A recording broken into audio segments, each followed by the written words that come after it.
गांव की राजनीति बाहर से जितनी शांत दिखाई देती है, अंदर से उतनी ही खतरनाक होती है। साल 2026 का ये चुनाव सिर्फ प्रधान चुनने का चुनाव नहीं है। ये गांव की ताकत, सम्मान और भविष्य की लड़ाई है।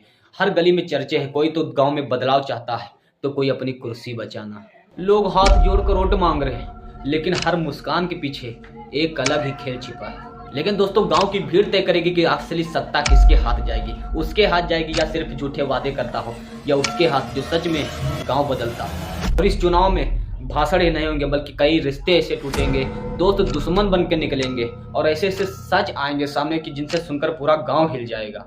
क्योंकि गांव का फैसला सिर्फ एक वोट से नहीं होता, बल्कि इसके पीछे छुपी होती हैं लोगों की उम्मीदें, गुस्सा और दर्द। तो दोस्तों, तैयार हो जाइए विलेज इलेक्शन 2026 के लिए, जहां हर कोई अपनी आखिरी चाल चलने वाला है कुर्सी जीतने के लिए।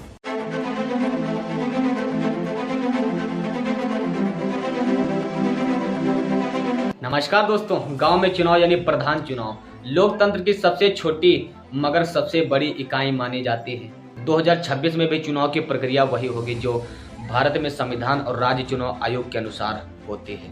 सबसे पहले राज्य चुनाव आयोग चुनाव की तारीख घोषित करता है। इसके बाद उम्मीदवार अपना नामांकन पत्र भरते हैं। फिर शुरू होता है असली जलवा। कोई बड़ी बड़ी रैलियां करता है, कोई बड़े बड़े घरों में जाकर, छोटे घरों में जाकर हाथ जोड़कर वोट मांगते हैं। चुनाव के दिन गांव के लोग मतदान केंद्र जाकर वोट डालते हैं और जिस उम्मीदवार को ज्यादा वोट देते हैं वही बनता है गांव का प्रधान।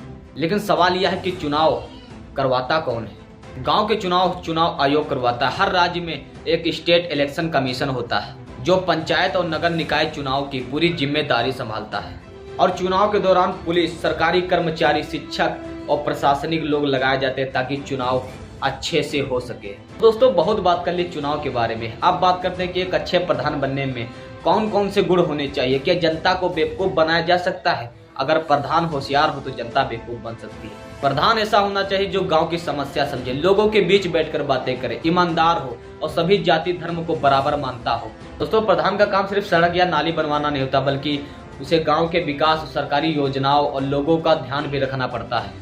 एक अच्छा प्रधान वही होता है जो चुनाव जीतने के बाद भी लोगों के बीच बना रहे, और हाँ, पोस्टर तक ही सीमित ना रहे। और आप लोग जिस पर वोट डालते हैं ना, उसे ईवीएम मशीन कहते हैं, यानी इलेक्ट्रॉनिक वोटिंग मशीन।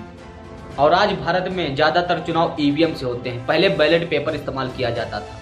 लोग एक कागज पर मुहर लगाकर वोट देते थे और घंटों नहीं बल्कि कई कई दिन वोटिंग चलती थी। और कई बार बैलेट पेपर फाड़ दिए जाते थे, नकली वोट डाले जाते थे और बूथ कैप्चरिंग जैसी भी घटनाएं होती थी। और इसी प्रकार से चुनाव प्रक्रिया को तेज और सुरक्षित करने के लिए ईवीएम लाई गई। तो दोस्तों, ईवीएम कैसे काम करती है? जब वोटर मतदान केंद्र पर जाता है तो उसकी पहले पहचान की जाती है, फिर उसे ईवीएम मशीन के सामने भेजा जाता है। ईवीएम मशीन में उम्मीदवारों के नाम और चुनाव चिन्ह भी होते हैं। वोटर जिस उम्मीदवार को वोट देना चाहता है उसके सामने वाला बटन दबाता है। बटन दबाते एक बीप की आवाज आती है, जिसका मतलब होता है कि वोट रिकॉर्ड हो गया।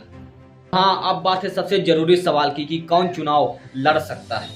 भारत में पंचायत चुनाव के नियम हर राज्य में थोड़े अलग अलग हो सकते हैं।